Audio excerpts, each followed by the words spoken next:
Good day, good day. How are y'all doing today? Yo, this is another edition. My name is Jerome, and as y'all know, this is the Great Harold. Y'all, I promise y'all, man, we've been having some real good, exciting topics, and this topic, I don't see it being any different. It's gonna burn, it's gonna light the fire up under you. Um, and we just getting out of Black History Month, but before we go in, I would like to mention Reverend James Reeb. I would like y'all to look him up. One of the things that we forget in Black History Month or around the Black History time when we discuss our culture is we forget about those who are not brown and black skin that was also pioneers in the civil rights era that also gave their lives. And I just want to mention, over time, I just want to start mentioning, our brethrens that have given their lives also, even though they are Caucasian descent, European descent. There are those people who are God sent. Those people who will believe in the fight for equal rights, equal justice for all. And again, Mr. James Reeves, Reeb, R-E-E-B, Reeb. I would like for y'all to take your time and look this guy up. This guy gave his life. He sacrificed his life, and their families. He has a family, and remember, his family dealt with the loss. So these are people who have stood in the gap. These are people who have stood and gave their lives just as well as the Martin Luther Kings, the Malcolm X's, and these other people. Anything you want to say on that, Mr. Harold? No. He's shy today, y'all. I can't believe he's shy today. But we're gonna get on this topic, y'all. And this topic that we're gonna be talking about today is about relationship. And the thing about relationship, in any type of relationship, there are restrictions. And basically, we're just gonna have a little conversation amongst ourselves. And look, we're gonna look for feedback on this as well. So it's about relationship.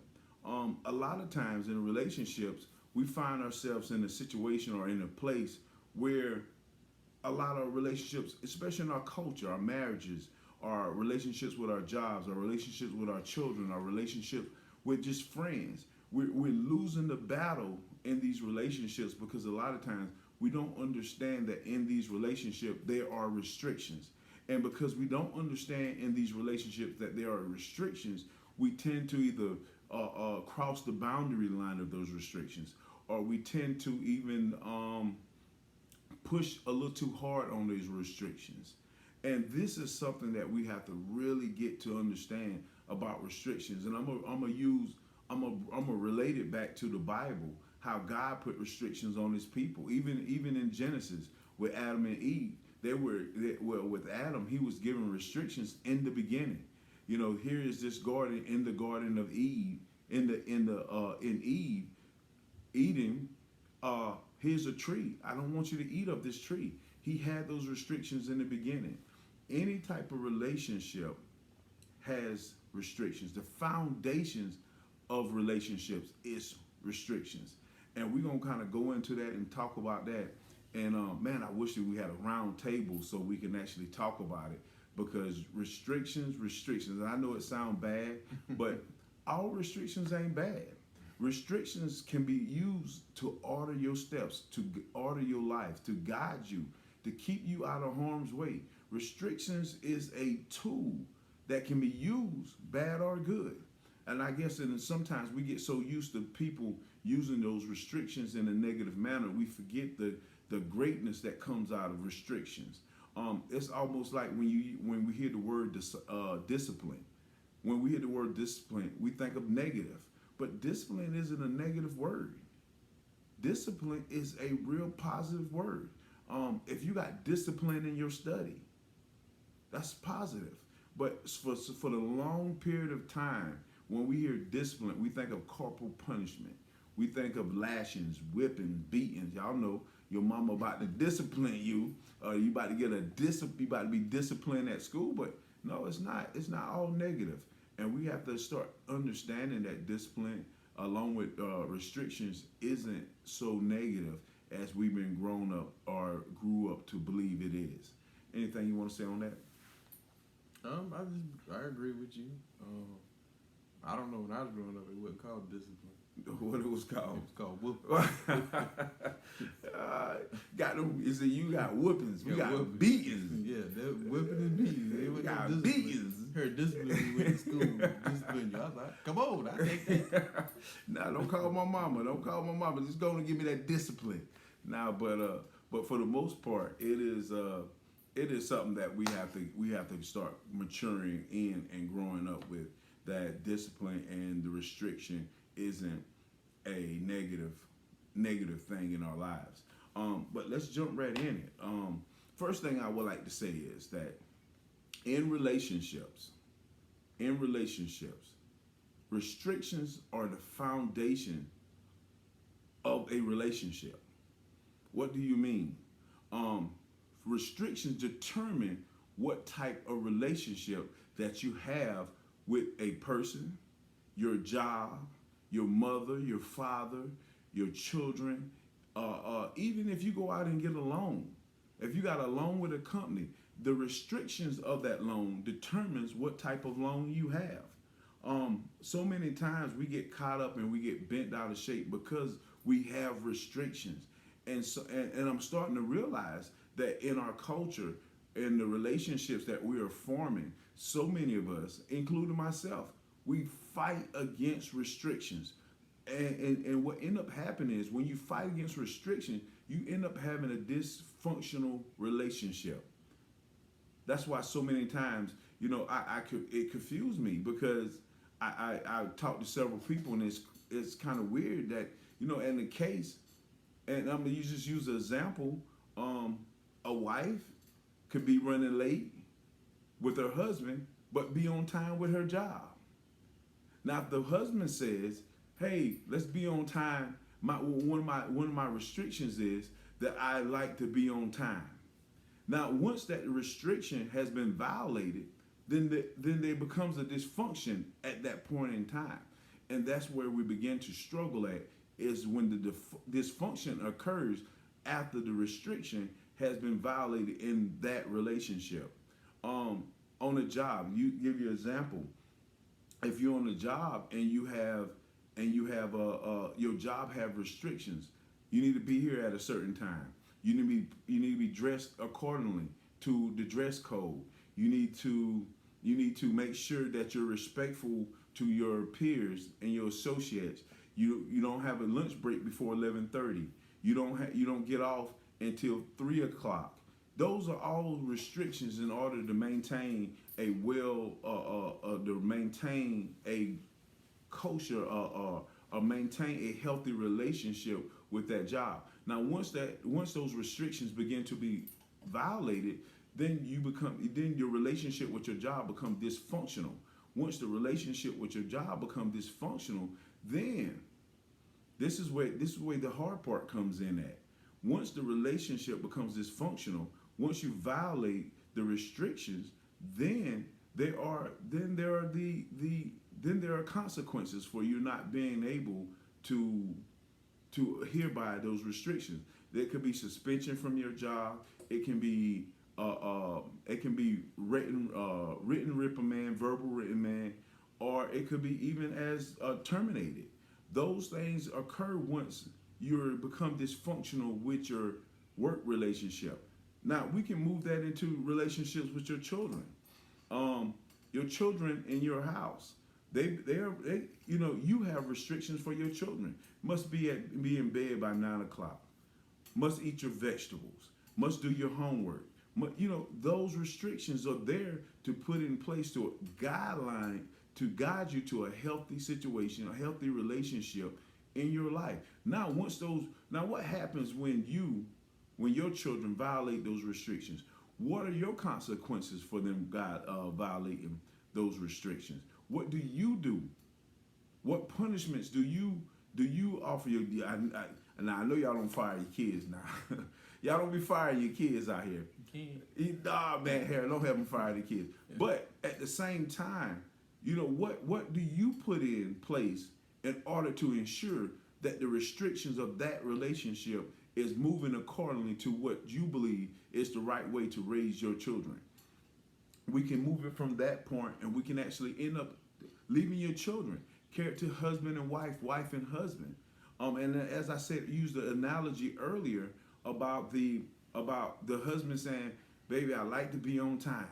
The wife may say, "Baby, I like for my toilet seat to be put down." Y'all, I leave the toilet seat up just for the fun of it. Now, leave the toilet. Nah, y'all guys don't do that. I like to joke around. But in the end, if your wife's restriction is, "Baby, please leave the toilet seat down," or your wife's restriction could be, "Baby, I don't appreciate my husband coming in the house after 12 o'clock. Baby, I want you to come home at an earlier time so we can spend some time together." The restrictions are put there to make sure we maintain or continue with a healthy, growing relationship among each other. And I say that because we have to make sure that, those guidelines are there for our well-being.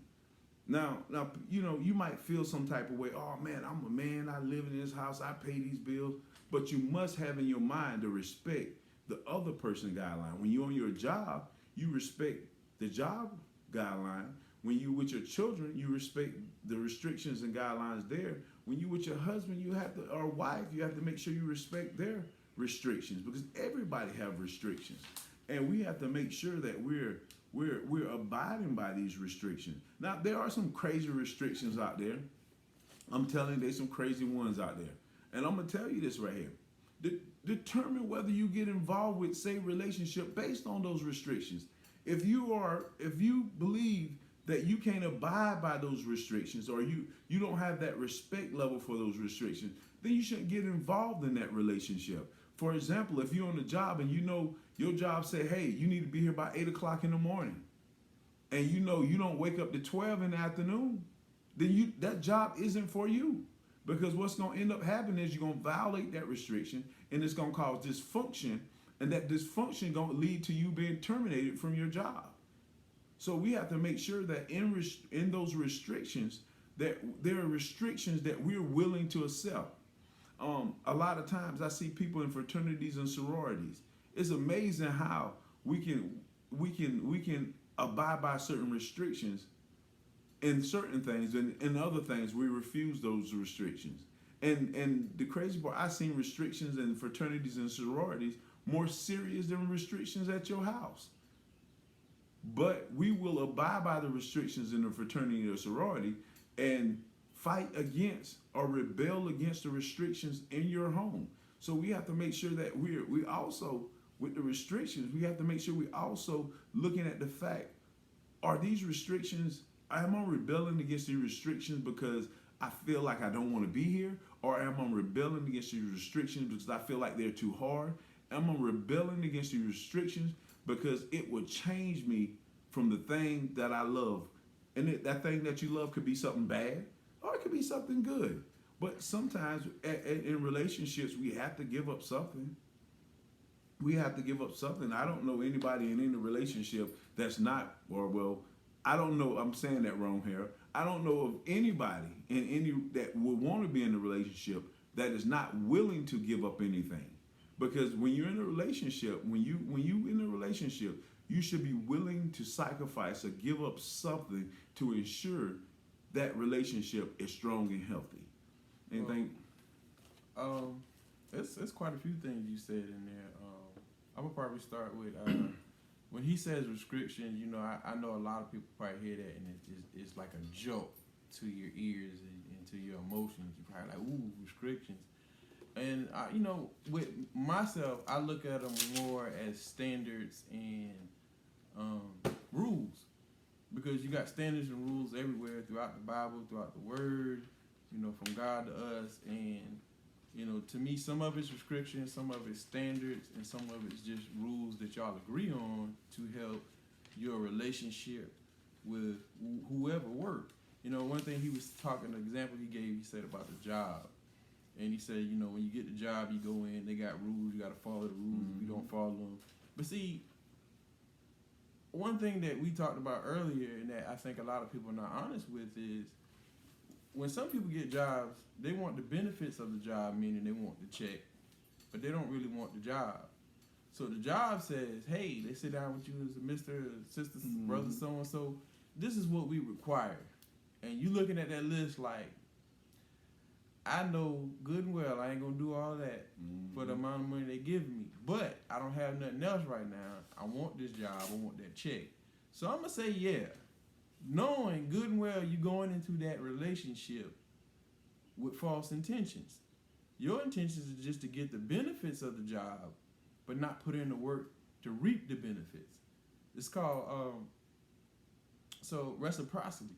So basically, reciprocity is when I put forth the good effort and do things that benefit you, so that you in turn will do things that benefit me. It's working together. It's like a symbiotic relationship. So a lot of times relationships are not even started with good faith or in the right heart, the right mindset. You know, so when you start seeing those warning signs, sometimes you got to ignore your flesh and let your spirit take over and say, you know what, these are things that I cannot or will not deal with at the time, or I'm not capable of. It's nothing wrong with saying, okay, you're not a bad person, but where you are right now, I'm not capable of dealing with that, so I'm going to have to step back from this. If it's a intimate relationship, or if it's a job, there's nothing wrong with saying, look, that job is beyond where I am, and I don't wanna. It's the difference of wanting to make up the distance between what you know or what you can do to get to the level of operation and then go beyond. You know, that's the same thing in a intimate relationship. You know, even if you go in, you know that this person. Yeah. I think sometimes we see people, and it's crazy because you see people, you think they're great, you think they're awesome, they're wonderful, and you find that person, you attach yourself to that person, and then one day you look back and that person is still at that same place because we didn't evaluate the situation. That person might be great at that level where they are, but for where you're going, they might not have been the person. So that all falls a part of it. And to me, a lot of things that play in that as well is selfishness. We look at a situation and see what is for us. Give me. Like nowadays, this thing is like a lot of these young people want to say, what do you bring to the table? What do you offer me? Everything is about me, not what can we do together because we like each other to bring this relationship from here to another level.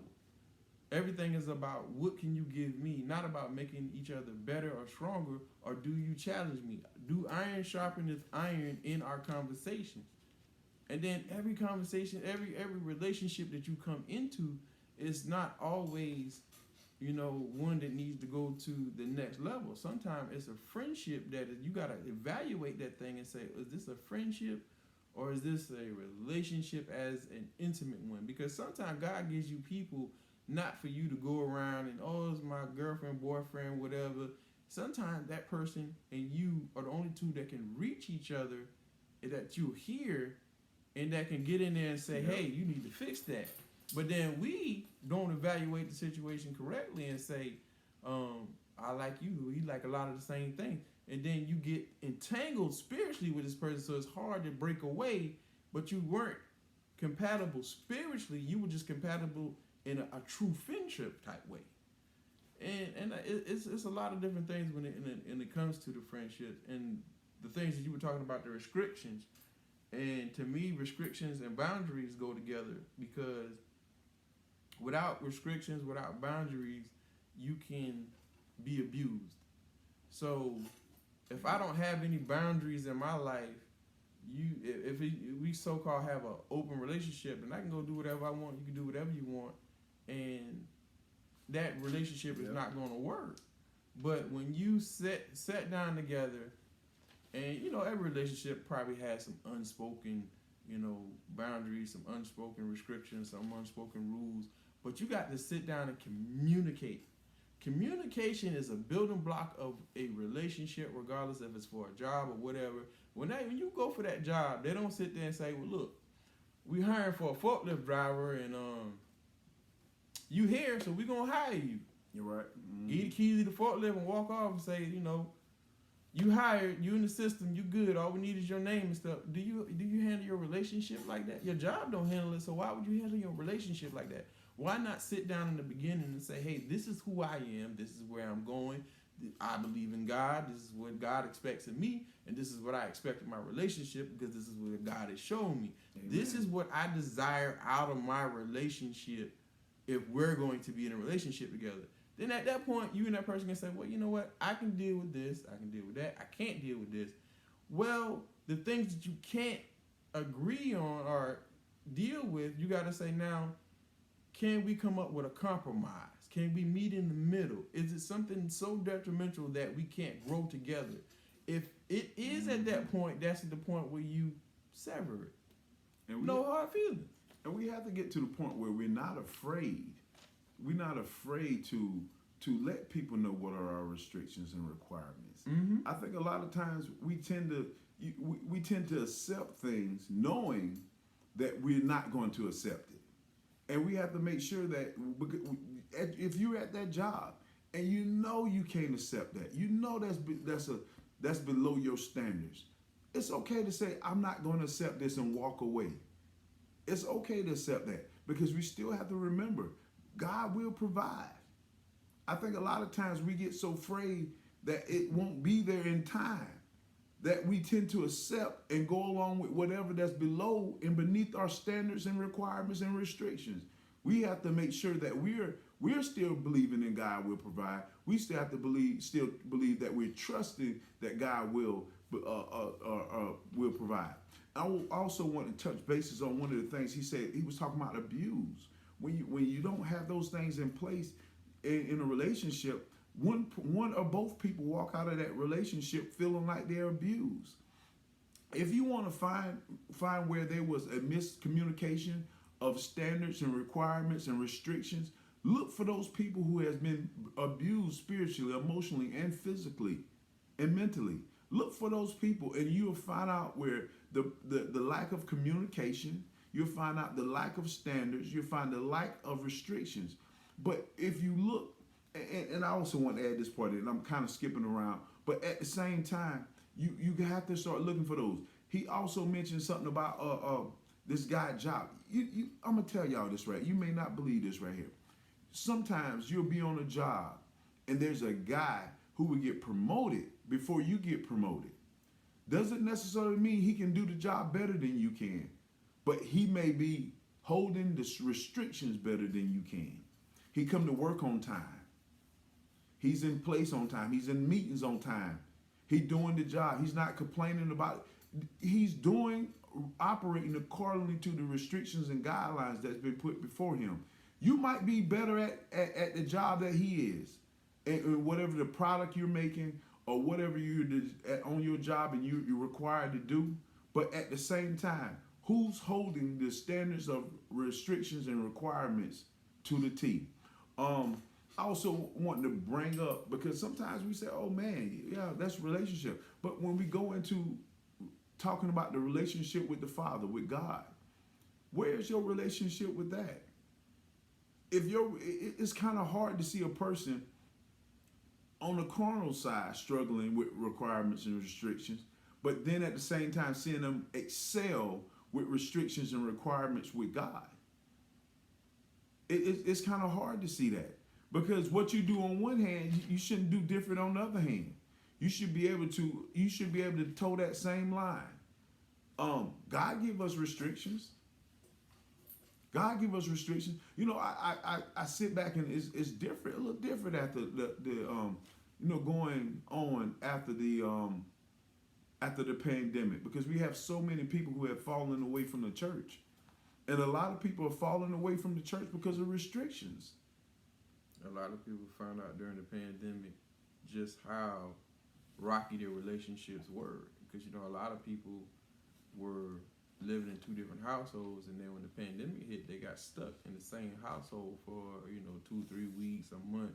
And they got to really see that, the little lovey-dovey stuff is different, because now I got to deal with you, and I get to see the stuff you don't want me to see. Mm-hmm. And at that point, it's like, you can either grow or you can either, let it fall apart.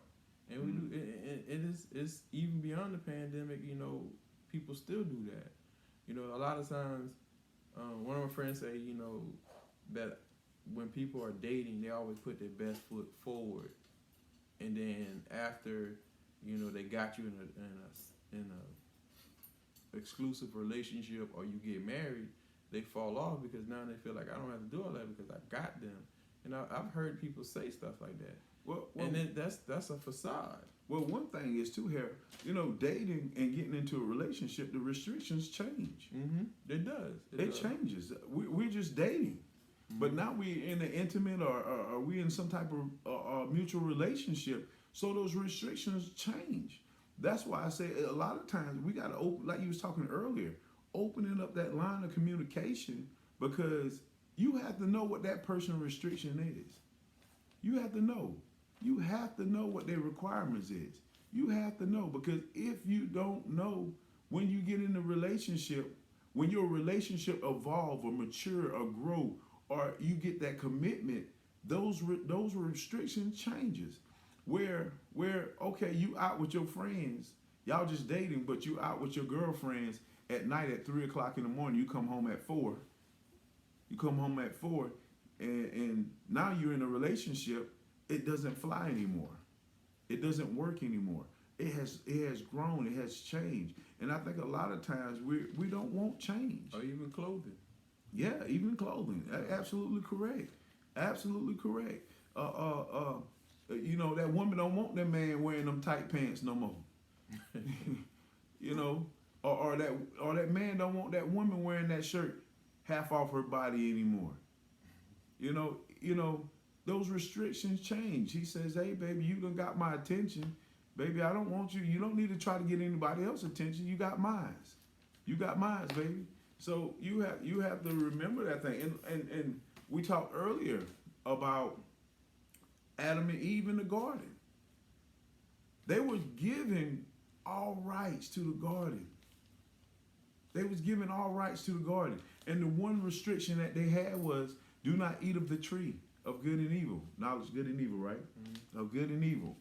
It still was, it was knowledge. Yeah. It came out to be right. knowledge, but it was good and evil in the Bible. They had that rule, that restriction. Do not eat of this tree. Do not eat of this tree. And at the end of the day, they violate that restriction. And that severed a tide in that relationship. And after they violate that restriction, then comes the end part of it. It became a dysfunctional relationship.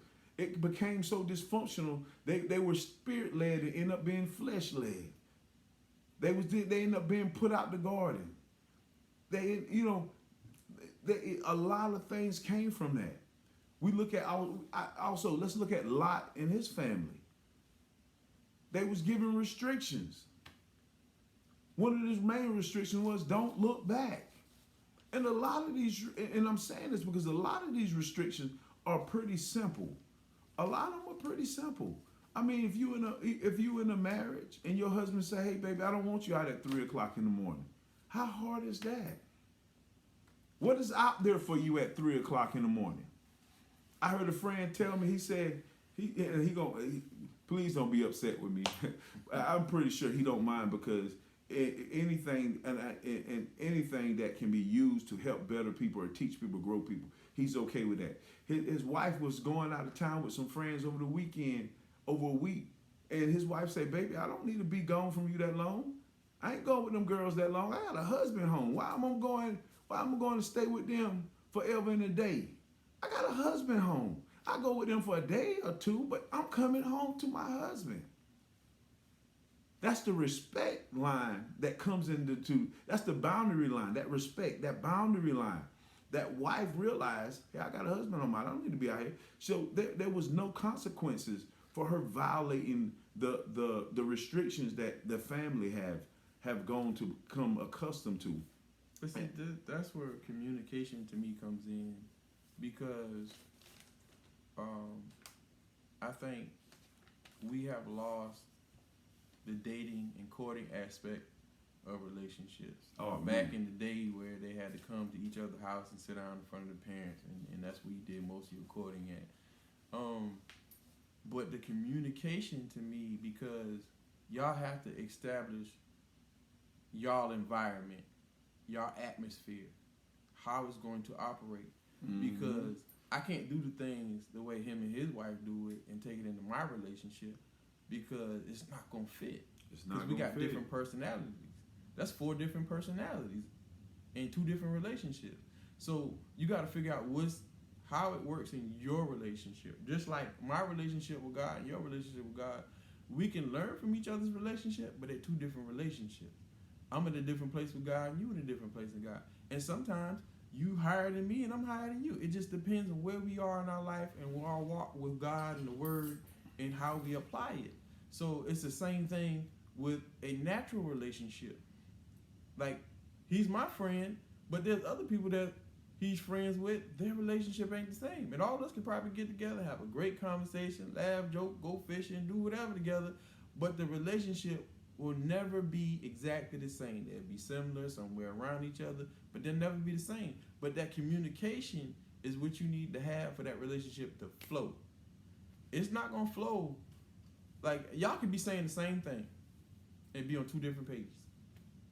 And that's because one on the front, one on the back. Because the communication is, y'all both can be saying, get in the car so we can go to the store. And then the other one say, we need to go to the store. And you focus on they saying, we need to go to the store. And then they focusing on you saying, get in the car. Even though y'all want to go to the same place, y'all not focusing in communication so that it flows. So that y'all come up with a plan together and say, well, I'll go get the car because you said we need to go to the store. Now I'm gonna get the car, we going to the store. But y'all still fussing back and forth about we need to go to the store, get the car so we can go to the store. You need to come to an understanding. Even if you have to come up with things as though whenever it's time to go to the store, you drive, I'll make the list. And then we'll go down the list together, we agree on it. Now we go to the store. When we get there, I'll pay, you bag. When we get home, I'll put up the cold products, you put up the dry products. That's communication and working together. But what we'll do is, we never get to the store. One of us get mad, go to the store, get stuff we think we should get, come home, say, well, I went to the store, and they looking at you like, well, you didn't get this, and this, and this. Well, you didn't tell me. Because there's no communication there. It's just that simple. Communication, the lack of communication in a relationship is eventually the end. You know, a lot of people say, I heard different pastors say, divorce never starts when you get the paperwork. It started way before that. Because that person over there could be washing dishes, cleaning the house, could be still giving you flowers, but they've been divorced because their spirit been gone. Their spirit been gone out of your relationship because of the communication not being there. It's just a matter of time before the paperwork catches up with the spirit, where the spirit already knows. So that's why communication is very, very, very crucial in it, and that you work out all of the restrictions, all of the boundaries and the standards of the relationship so that you can have a healthy relationship. Even with that doesn't mean it's going to be 100% peaches and cream, but now you have something to work with. Now you have something to stand on. You can build with that. Mm-hmm. You can grow with that. And you know, I'm just going to throw this in there. Another thing is, you know, by not spending time in your relationship with God, a lot of times people get married not knowing what marriage entails or what they want in a marriage. And it's not that the marriage can't work, it's just the fact that when you got married, you didn't know what you was looking for. Yeah. And so you got married with an idea versus a vision and versus some standards and restrictions. And so now you're trying to figure all this stuff out in the midst of it, and you're trying to figure out how to communicate. That's a lot of stuff to try to figure out. Because then you start throwing hurt on top of that. Because in the midst of having, you know, bad communication, in the midst of not having restrictions or restrictions not being respected, or, you know, respect not being given, and all of that, somebody's getting hurt or both of y'all are getting hurt. And once you add hurt in on it, now you have to fix all of that and somehow fix the hurt, recover from the hurt, and try to build trust again. That's a lot to do. And you know, so it's better to start off the right way. And you know the one thing about hurt, Harold, it turns to anger real quick.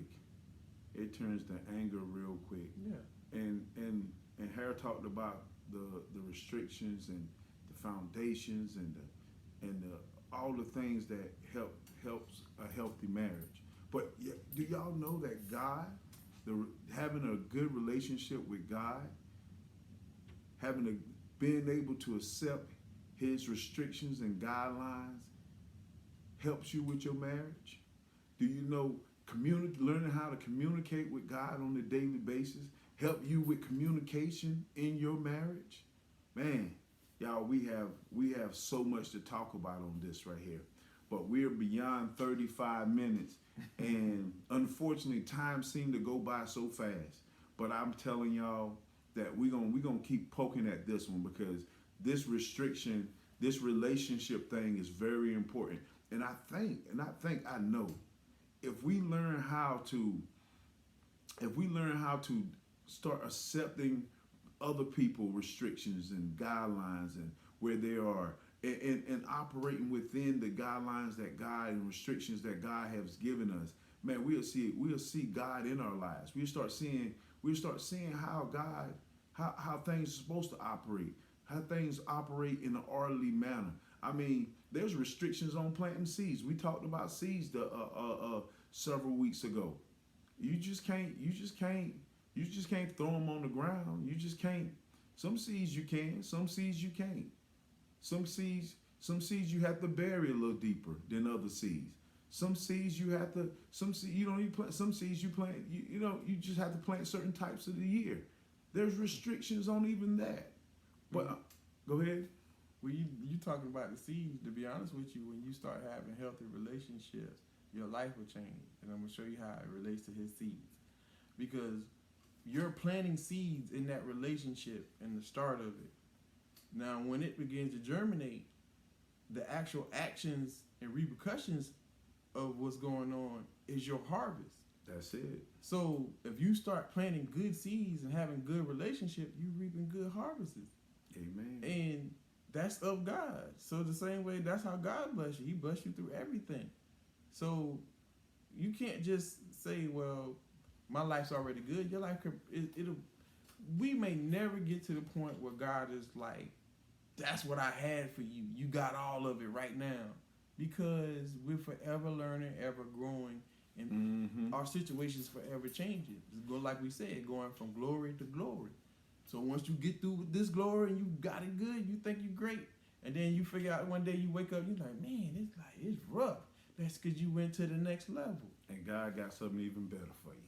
He got bigger harvest, bigger reward. Yeah. Bigger blessing. But y'all, we gotta go. Y'all, I promise y'all, we will be back for part 2 and maybe 3 and 4, because I believe that if we put this out and people start understanding restrictions and boundaries and all this other great in communication and relationship, man, we can help out a whole lot of people in a short period of time. I'm talking about children, families, wives, husbands, on your job, the relationship with the Father. Understanding the restrictions that God has given in the Bible isn't to hurt us or belittle us. It is actually a tool that we use to guide our lives. But I'm going to say this, and then we're going to end with a prayer. Sometimes it saddens me that we can handle other people's restrictions better than we can handle God's restrictions.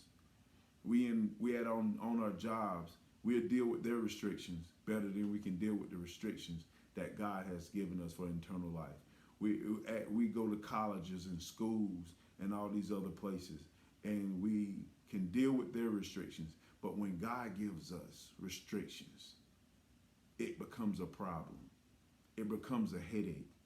It becomes overbearing for us to handle. But y'all, I promise y'all, let's keep working at this topic, because I believe this topic is going somewhere. And you want to pray today, Harold? Yeah, I do. So Heavenly Father, we ask you now to touch our hearts, touch our minds. Let us be open to this word. Let us be open to the newness that you have brought to our attention. that we can begin to fix things and uproot things, that we now can accept those restrictions and the disciplines that you got for us, that we can apply Amen. into every relationship, even to the relationship between you and ourselves. Also help us to even start with ourselves, Amen. to bless, so that we can be a blessing to others. Keep us going in the right direction, and we will continue to bless you along the way. And we ask that you would just continue to show us the right way, that our footsteps be ordered. Amen. Amen, y'all. Thank y'all again. Hey, I appreciate y'all from showing up again. I hope y'all went and saw us down there at Healing Spring Water. That is some real good water. They already been some people out of state been asking for how can we get them some water. We're going to try to figure something out. I don't care if it's a bottle or gallon, but we're going to try to get you that water. Y'all go back and look at that last video. Healing Spring Water is in Blackville, South Carolina. Man, y'all look it up. There are really some good testimonies on that. Also, look, make sure y'all don't forget our topic on James Reeb. Don't forget about him. Man, he's a white guy that gave his life for our cause.